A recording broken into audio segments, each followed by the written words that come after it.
Assalamualaikum, welcome to my channel. Please subscribe to my channel. And let's go to for watching store. Jason ने एक जोरदार धमाके की आवाज सुनी और इसका सर हवाई जहाज की खिड़कियों की तरफ टकरा गया। क्या हो रहा था? उनका हवाई जहाज पहले से ही हुआ में था। उसने अपने साथी पायलट की तरफ मुतवज्जह होकर देखा जब केबिन करियो का एक रुकन कॉकपिट से भागता हुआ आया। परिंदों का एक बहुत बड़ा गोल बज़ाहिर जहाज का पीछा कर रहा था और हमला कर रहा था, और वो बेतकल्लफ थे। मैडे। जेसन ने रेडियो में चीख कर एयर ट्रैफिक कंट्रोल को तकलीफ पहुंचाने की कोशिश की, लेकिन रेडियो सिर्फ जामिद खारिज करता था, जो परिंदों के गोल के बहरे धाड़ से डूब जाता था। इसकी शरीक पायलट सारा सफेद दस्तों के साथ कंट्रोल जुए को पकड़ रही थी, हवाई जहाज का कंट्रोल बरकरार रखने की शिद्दत से कोशिश कर रही थी। सूरत हाल संगीन थी। परिंदे अब हवाई जहाज की खिड़कियों से टकरा रहे थे, अपनी चोंचों और परों से शीशे को तोड़ रहे थे। केबिन करियो के अरकान खौफजदा मुसाफिरों को यकीन दिलाने की पूरी कोशिश कर रहे थे, लेकिन अफरा-तफरी पर उनके अल्फाज बमुश्किल सुनाई दे रहे थे। जेसन और सारा ने हवाई जहाज को मुस्तहकम रखने के लिए जिद्दोजहद की, तेज हथकंडे करते हुए एविन हमला आवर से बचने की कोशिश की, लेकिन परिंदे बेलगाम थे और इससे कोई फर्क नहीं पड़ता कि इन्होंने इन्हें हिलाने की कितनी ही कोशिश की, गोल बरकरार रहा। न जेसन ने परिंदों को हिलाने की कोशिश की, लेकिन उसे मुहतात रहना था। अगर एक भी परिंदा इंजनों से टकराए तो पूरा जहाज नीचे जा सकता है। परिंदे ज्यादा जारहाना लग रहे थे जितनी मुश्किल जेसन ने इन्हें अपने जहाज से उतारने की कोशिश की। जेसन को अंदाजा नहीं था कि परिंदे ज्यादा से ज्यादा जारहाना क्यों हो रहे हैं। जेसन का दिल धड़क रहा था जब वो तैयारे का कंट्रोल बरकरार रखने के लिए लड़ रहा था। सूरत-ए-हाल तेजी से संगीन होती जा रही थी, और वो जानता था कि एक गलत अक़दाम तबाही का बाइस बन सकता है।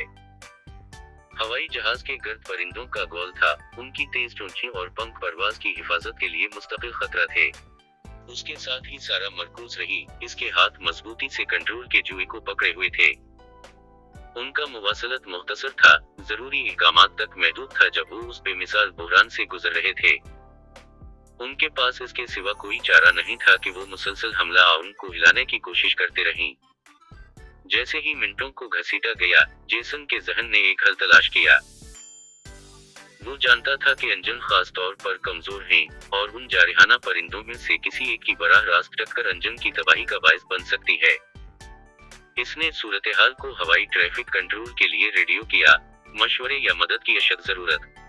केबिन में मुसाफिर परेशान होने लगे थे। इन्होंने हवाई जहाज को डूबते हुए महसूस किया, और कोई भी इन्हें वजाहत नहीं दे रहा था। वो खिड़की से परिंदों के गोल को देख सकते थे, जैसे वो सीधे किसी हिचकॉक फिल्म से निकले हों। जब तक जेसन ने मुसाफिरों को यकीन दिलाने के लिए काफी पर एतमाद महसूस किया कि उनके पास सब कुछ कंट्रोल में है, वो जानता था कि बहुत देर हो चुकी है। वो नहीं जानता था कि क्या हो रहा है, परिंदों को किस चीज ने मुतहर्रिक किया, और वो इन्हें पुरसुकून करने के लिए क्या कर सकता है। जैसे ही जेसन ने कॉकपिट की खिड़की से बाहर देखा, वो परिंदों को हवाई जहाज के इर्द गिर्द गोता लगाते और झपटते हुए देख सकता था। ऐसा लगता था जैसे वो कामिकाज़ मिशन पर थे।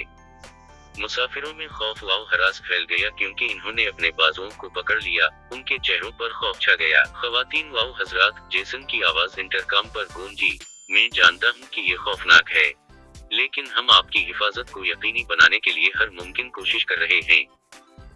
हमने एयर ट्रैफिक कंट्रोल को अलर्ट कर दिया है, और वो इस सूरत-ए-हाल में हमारी रहनुमाई कर रहे हैं।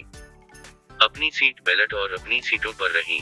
जेसन को ये देखने के लिए फ्लाइट कंट्रोल को फोन करना पड़ा कि इसके इख्तियारात क्या हैं। इसे ये एहसास था कि परिंदे असल में हवाई जहाज को क्रैश करने में सिर्फ वक्त की बात है। परिंदों की तादाद में इजाफा होता चला गया, और वो और भी जारहाना हो गए। लेकिन एक मसला था, ऐसा लगता है कि वो फ्लाइट कंट्रोल से किसी को पकड़ नहीं सकता था। जब वो दिल्ली से नंबर डायल करता रहा तो हुआ के हंगामे ने उसके दिल की दौड़ धूप कर दी। इसके माथे से पसीना टपक पड़ा और उसने अपनी सीट के बाजुओं को खींच लिया। फासले पर वो परिंदों के एक मोटे झुंड को करीब आते देख सकता था। उनके परों को बेदरेक फड़फड़ा रहा था। घबराहट उसके जरिए बढ़ गई क्योंकि उसे एहसास हुआ कि उनसे बचने का कोई रास्ता नहीं है। मायूसी ने उसे रेडियो से लेकर हंगामी तदद्दुद तक हर दस्तयाब मुवासलाती चैनल को आजमाने पर मजबूर किया। अचानक रेडियो के जरिए एक करख्त आवाज आई, ये फ्लाइट कंट्रोल है। हम आपको पढ़ते हैं, जेसन, मजबूती से पकड़ो। हम आपको भीड़ के जरिए नेविगेट करने में मदद के लिए रहनुमाई भेज रहे हैं। जब उसने उनकी हिदायत पर अमल किया तो इस पर राहत फैल गई। परों वाले हमला आउन के साथ किसी तबाहकिन तसादुम से बाल बाल बच गया।